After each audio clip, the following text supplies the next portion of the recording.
Merhaba arkadaşlar. Asus ROG oyun bilgisayarlarındaki renkli klavye ayarlamaları nasıl yapılır? Klavyenin ışığı nasıl açılır, nasıl kapatılır? Bu konuda sizlere bilgi vereceğim bu videomda. Öncelikle Microsoft Store yazılımını açıyorsunuz.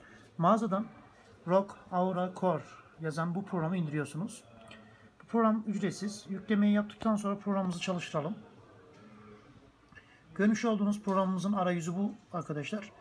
Birinci ayar kısmımız seçiliyken sağ tarafta zone mod var, multi zone mod var, efektler var, renkler var. Burada yine sağ üstte parlaklığın derecesi var.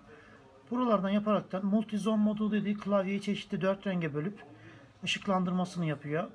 İşte zone modda ise normal kendi şu tek renge çeviren all keyboard modu seçtiğinizde ise tek renge çeviriyor. Burada çeşitli ayarlar var.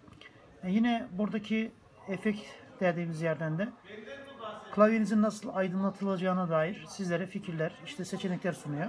Bunları yaparaktan cihazınızın klavyesini aydınlatabilirsiniz. Benim cihazımı şöyle klavyesi kapalı. Kapalı konuma alayım şu anda ışığını. Görmüş olduğunuz gibi kapattım ben. Şu an tamamen kapalı. Biraz ışığını açalım. Ne yaptık? Şunu açtık.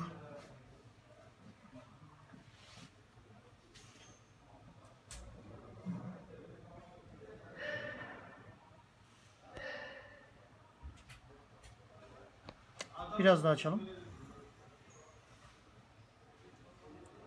Bu şekilde aydınlatabiliriz. Kolay gelsin.